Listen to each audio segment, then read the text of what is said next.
Yes, guys, welcome back to another video here on the Andy#1 channel. Today's the third video in the series Goalkeeping Week in Review, where I'm joined by data scientist, football statistician, and Astro physicist John Harrison. And we talk about a goalkeeping performance within the last week, 7 days, 3 days, weekend, break it down, analyse it, and talk to you guys about the good things and the bad things that have happened in that particular performance. John, how are you doing today? Yeah, great. Glad to be back on. Were you excited by the weekend of goalkeeping that you saw? Yeah, no, I thought it was quite a high standard of goalkeeping. We had quite a few performances to choose from, but we've gone for Martinez. So, I mean, this week we were looking at it through Leno. He obviously took some criticism for his role in the Burnley goal, rightly or wrongly. So, personally, I don't think that was worth any criticism. Opinion. Sanchez at Brighton misjudged a corner, let Leicester in. They made a couple of top stops throughout the game, but that's the fine margins of goalkeeping. Henderson, very assured performance with a Schmeichel-like throw as well to Shaw, which set off for the second goal against City. Sam Johnson made a couple of good saves against Newcastle as well, continued his good range of form, but we have chosen to talk about Martinez versus Wolves. My team kept them in it, kept the score to 0-0, and a team that he's actually played for 5 years ago. So it was up against a previous loan spell team. But why in particular are we talking about Martinez today? So I think basically his all-round performance, and this performance for me sort of exemplified what he's done all season. So he's made a few big 1v1 saves, and he's claimed a few really nice crosses just to take the pressure off Aston Villa, and his distribution was also top-notch. Yeah, absolutely. So remember, guys, if you do like this video, make sure you hit that like button and subscribe for more content. And also comment below if you do think we should have a goalkeeper in focus. Who else should we talk about? Is there any particular topics you want us to cover or whatnot? Let us know by comment below. But of course, hit that like button and subscribe as well. Right, so Martinez's performance, he made two top quality saves, especially. We're going to pull out and talk about. One was against Neto. The other one was against Coady, who suddenly gone through a bit of a goal scoring vein of form after not scoring for years. I think it was Coady. And then also just in terms, we're going to have a little chat about his distribution as well. But the first thing we're going to talk about is his save versus Neto. And this is where, again, we'll put a few graphics, we'll put a few screenshots up, which say we obviously can't play it because of copyright. So go check that out on wherever you consume your football content. But Wolves defending a corner, gets headed out. Neto picks the ball at most probably about 20, maybe 25 yards out. Finds himself in a 1v1 position from about the halfway line. He's being aggressively pulled up by was it Matty Cash or was it Target? It was Target, yeah. It was Target, and he managed to get a shot off from, it must have been about, 10 yards-ish on the angle. I thought it was some pretty decent defending going on there, where Martinez stood up tall, did well, got his hands to it, didn't look, I mean, from the untrained eye, which obviously, John, you don't have, you have a very trained eye with this, but from the untrained eye, it looked like a simple save. Yeah, indeed, and that's because basically Martinez made it look that way. So as you pointed out, Neto was basically running in 1v1 with Taggart on his back for his whole half. And you can see from the screenshots we've got, Martinez starts, as you'd expect, like near the edge of his box. And then by the time Neto gets quite close, he's dropped to the penalty spot. And then as he realizes Taggart is going to be able to apply some decent pressure, you see him drop all the way back to his line. And this is a really good decision because, like you say, Neto ends up shooting from like 10 yards off the goal line and at an angle. So actually his distance to the center of goal is about 16 yards, I think, which is more than enough reaction time. And it's a very difficult finish if he's going to beat Martinez from there. So he ends up effectively just hitting it straight at Martinez and he makes a simple save. But like you say, a lot of the time, we don't see goalkeepers make this decision. Quite often a keeper in that situation would sort of panic and be like, wow, they're running in 1v1. I should rush out and engage. And you can imagine this situation if Martinez had come down the line of the ball rather than dropping off. A shot like that, high and straight, would have probably beaten him because he'd probably have dropped down low to try and cover the lower half of the goal. And yeah, it lines up perfectly with the model we've been discussing for the last few weeks, where I analysed all about 700 Premier League 1v1s and basically found what was the optimum distance. When do you need to come off your line? When can you stay and trust your reactions? And when have they just got so close to goal that if they roll it in the bottom corner, you're just never going to get there in time. So you need to rush out and cut the angle off and just basically let it just hit you. And the result I got was about 13.5 yards. So this being 16 yards out from the centre of goal, it's a perfect textbook decision for Martinez to drop off and just be like, beat me from there. I bet you can't. And in this situation, Neto couldn't. So he made quite a difficult decision, and quite a difficult save if you think about the context of it, look really easy. Yeah, I think that's the key to quality goalkeeping, isn't it? You make difficult things look easy. There were two things that stood out for me within that. One of which is Neto. I mean, he's obviously quick.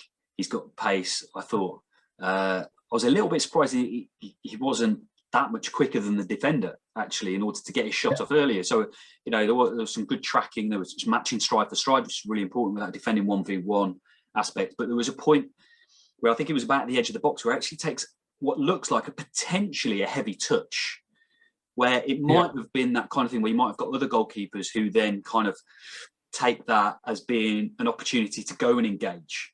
Whereas Martinez, he reads the situation really well. He notices that obviously there's pressure on the attacker there. He doesn't necessarily need to come, and like you say, he drops at that point, and that's the point where actually he takes the heavy touch, and instead of coming to engage, which you saw from Aaron Ramsdale that we were talking about last week, he actually drops back onto his line, and then you're getting straight into your 1v1 model of what it looks like. Neil Cutler, who's the goalkeeping coach at Aston Villa, might have actually picked up on your information in order to start coaching that into his goalkeepers.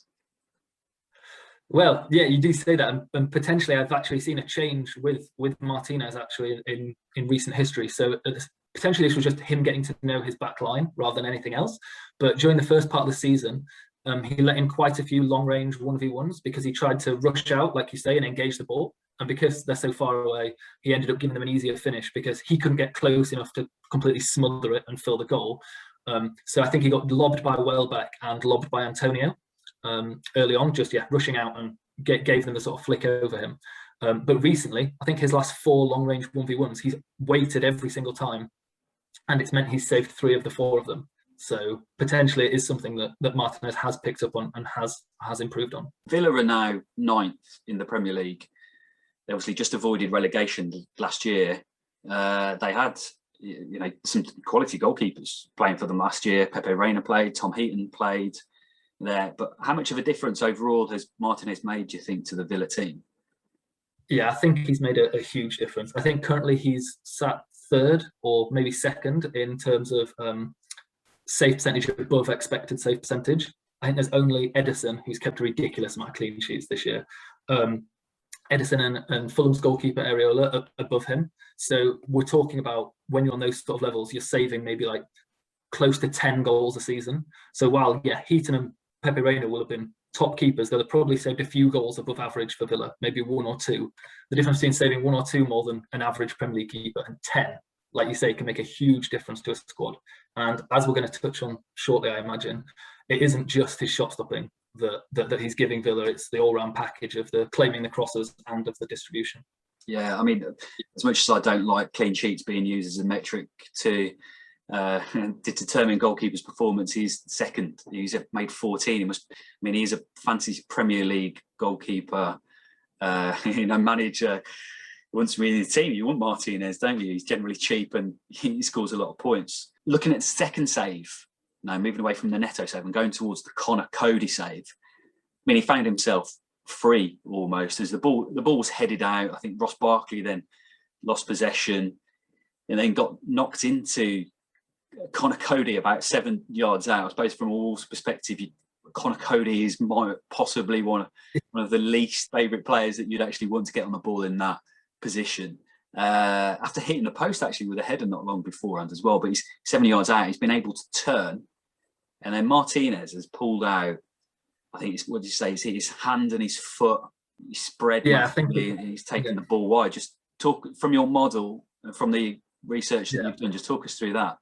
Yes, so it's an absolutely unbelievable save. So that shot from Coady had a post-shot expected goal value of like 0.75. So like 75% of the time, that's going in. It's not getting saved too often.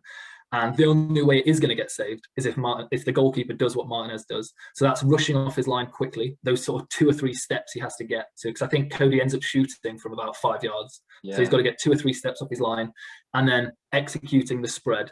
So this, it's, yeah, wonderful. And the reason the spread is so good in these sort of situations is because, and it's going to be highlighted here because it flicks off his foot onto his hand.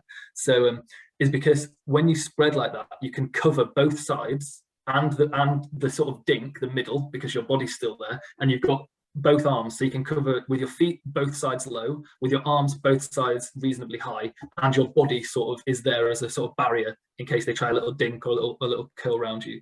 Yeah, and from my model's point of view, it basically found that in those close range 1v1s in and around the 6-yard box central, the best strategy is always to spread rather than to say drop into like a cricket style long barrier block, because there you can see you're making yourself small, like you're making yourself impenetrable but quite small. So that's not what you want to do, because they'll just put it either side of you. Also, you don't want to dive at their feet with your hands, because often these, and as kind of Coady was, he was stretching. These 1v1s that are close in and around the 6-yard box are often on the stretch. So little dinks and little toe pokes will often be the finishers. And if you sort of try and dive at their feet, you can imagine that there's a tiny dink can go over your hand, go over your body. You're making yourself wide, but you're not making yourself tall enough to avoid those sorts of finishes.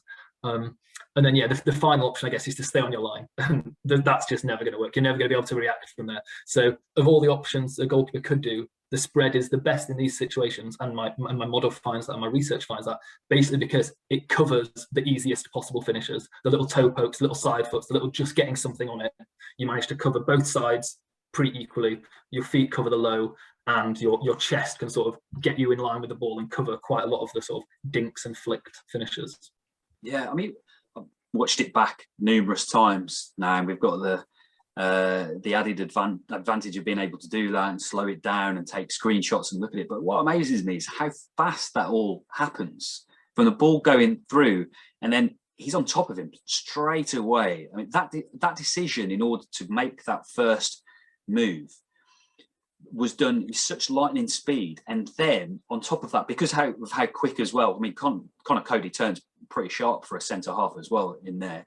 Is that timing of the spread? So not only the timing of the move in order to get off the line, the acceleration, the power in order to get there, then he's still travelling forwards when he's making the save as well. But the timing of that spread and that movement has to be spot on from that distance away, because you're so close to goal as well. He timed it all perfectly, and it's not a trivial thing to do. So I'll just pull another example out. There was the Gareth Bale goal against Burnley, against Pope, and it's a cross. It's a little bit different because it's not a knockdown, it's a cross, but you see what happens. Pope's still rooted to his line and tries to react to it because he just doesn't read the play like Martinez does.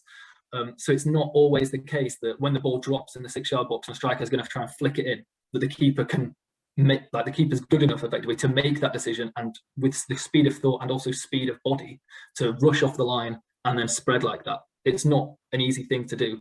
And most weeks you'll see occasions where the ball does just drop and the keeper's just not read it, and they stayed on their line, they tried to react because they didn't really sort of read what was going on. But here, like you say, Martinez has both speed of thought to realise, wow, he's turned, I need to get out, and then his speed of execution to get there and time the spread right and time everything right. It's just really, really good goalkeeping. I mean, one thing that you mentioned as we were chatting just before we started this was, in his last, his last 5 close range 1v1s, he's got 100% record.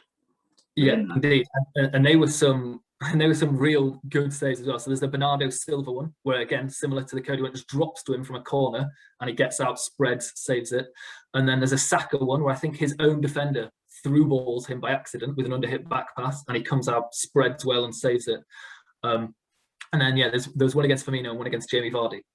So all of these are top strikers, top finishers that have got in for close range 1v1s, and Martinez's technique of the spread and the block are just so tidy, and his speed off the line and speed of thought and execution have been so good that he's managed to save them every time, which is crazy. So for context, an average Premier League keeper would save a close range 1v1 about 52% of the time. So it's normally quite higher than what most people think. And that's because Premier League keepers are good at getting close and just letting the ball hit them. But yeah, Martinez is basically doubling that for the last 5, saving literally everyone. Yeah, and I mean, we mentioned Martinez, albeit 5 years ago, played a few games for Wolves. Rui Patricio in some of the models that you've spoken about in the last few videos isn't performing well comparison to the average Premier League goalkeeper. Bernd Leno, I think you said previously he was performing as an average Premier League goalkeeper would. And now we've got Martinez, where he's come from Arsenal and previously played for Wolves, now totally outstripping both of those goalkeepers. Yeah, I think Martinez is definitely, like, I don't know if he would have played at this level if he'd have started playing 3 years ago, 4 years ago. Potentially he has just matured really well. But yeah, like you say, so actually the standard of goalkeeping in the Premier League has been really high. So I think Patricio has been performing like the 3rd worst, but he's only cost in inverted commas Wolves about 4 goals above average, which is like, you think of past seasons, you'd have had like a few goalkeepers having bad years on like -10, -8 goals costing their team. And Patricio is only on like -2 or 3 or 4. I can't remember exactly off the top of my head. So it's not been a disastrous season by any stretch for him. He's had some good games. It's just one of those things that the standard this year has been really, really high. And similarly for Leno, I think Leno's on like maybe +2 or 3 goals saved above average. So like he's not doing badly. He's doing pretty well. But yeah, when you've got someone like Martinez on +7, 8, getting close to being on +10, it makes them look probably a little bit worse than they actually are. Martinez has just been in exceptional form this year. Yeah, I should most probably add to that although we're talking about goalkeepers performing less than expected and less than average, it's obviously a phenomenal feat to get to that stage anyway, and you are at the top of your game in order to be a professional goalkeeper. I mean, people say that the criticism comes with the position and whatnot, which I don't agree with, and I'm not one of those people who go alongside that. I think we should be praising people when they're doing incredibly well, and Martinez is definitely in that phase at the moment with it. I mean, the third thing, just to make it an all-round performance from Martinez that we wanted to talk about, was his distribution. Something we don't necessarily hear so much with Martinez. I mean, we hear about Edison, obviously, Jordan Pickford, who we spoke about in the first week. These are the kind of goalkeepers that are lauded for their distribution. But Martinez was particularly tidy against against Wolves as well, wasn't he? Yes, so he showed really good variety so Villa played short quite often, but also equally played long a fair amount as well. And he did both really successfully. Probably showed traits of the fact he's been at Arsenal for so long. So he attempted 29 passes in the match, and all but 2 of them actually made it more likely that Aston Villa were the team to next score, which is really, really good. And his completion was really high. It was just really an all-round good distributing performance. So if you look at the graphic we've put up on the screen, you can see that these white points are where he's completed a pass, and the Aston Villa team now have the ball under no pressure. So basically that is going to be the job of the goalkeeper. What you want to do is progress the ball up the field and make sure your team's not under pressure when you do so. And you can see there's so many white points on here. And the things I'd want to specifically talk about are these stars. So the stars are where Martinez has been pressed. So an attacker's rushed at him to try and put him off, try and nick the ball off him if he takes an extra touch. And Martinez has dealt with this pressure perfectly. And you can see his sort of favourite out ball is actually to this left channel to Matty Taggart. And he's done it really successfully. So 4 of the 5 times he's been pressed, he's clipped a beautiful ball out to Matty Taggart, and Villa have got out of the pressure and they've got the ball under no pressure. There was this one time with the sort of pinky coral outline where he's clipped it to Matty Taggart, but there's a lot of pressure on his back. Wolves have obviously read that this is what Martinez is trying to do, and Taggart ends up having to just overhead kick it out for a throw-in. So Villa don't gain controlled possession under no pressure. But yeah, it was a really good performance. And you can see down here at the bottom of the graphic, there's a lot of these long kicks are landing deep in the Wolves half, and Aston Villa have got it under no pressure, and he's basically started an attack. The only downside of his distribution were these two long balls he put into the centre of the park that he managed not to find a Villa player. He found a Wolves player, and then Wolves managed to get unpressurised possession first. But other than those, he's put a really tidy and all-round short distribution, mid-range distribution, long distribution, all-round top distributive performance. Yeah, I mean, I haven't watched a lot of Villa, so this doesn't come from any position of knowledge whatsoever. But just looking at that graph, I'm actually really surprised at how many short passes he's playing around there. I would have thought that Villa would more of you know, that mid-range pass more or something. It's not going to be necessarily long looking at the players that they've got, especially like Watkins up front, whatnot. But I wouldn't have thought that it'd be kind of a build from the back, short pass type of team. But this kind of infers that actually they are. Yeah, I think it's also a lot down to Martinez. I don't have the numbers for last year, but of watching a fair amount of Villa games, it seemed like Heaton and Reina preferred to just go long from their goal kicks, preferred to just get it in the other opposition half, and then we'll find Grealish and play. So it might be a really big credit to Martinez that they think they've got a really comfortable goalkeeper on the ball, and they'll trust him. Because actually, quite a lot of those pressurised passes were actually after a short goal kick. So we played a short goal kick to Mings or to Konsa, and they just turned around and were like, oh no, we can't get out here. Martinez can have it because we trust him under pressure. And then normally was the pass out to Konsa, who turned around, found Martinez, and then he was like, oh, I can do the switch and play our way out. So yeah, I think actually a lot of the Villa's playing style from the back can be put down to Martinez being so comfortable on the ball. Yeah, it'd be interesting to know if we could ever get to speak to the Villa coaching staff or whatnot, if that was a primed plan, you know, if they saw weaknesses in Villa in Wolves' right hand side and they wanted to play to it, so draw them across to one side, receive that ball back, and then switch out to the other side in order to get out. Be interesting if there are any Villa coaches out there happen to be watching this video and then want to come and talk to us about that. Then by all means, they're more than welcome. Indeed. Yeah, right. I mean, that kind of wraps up everything that we wanted to talk about from this. So this is where I want to put it across to the viewers out there that are watching this. If you do like this video, make sure that you do comment below. If you wanted to see us do something slightly differently, at the minute for the last 3 weeks, we've spoken about a goalkeeper in particular, about that performance that weekend.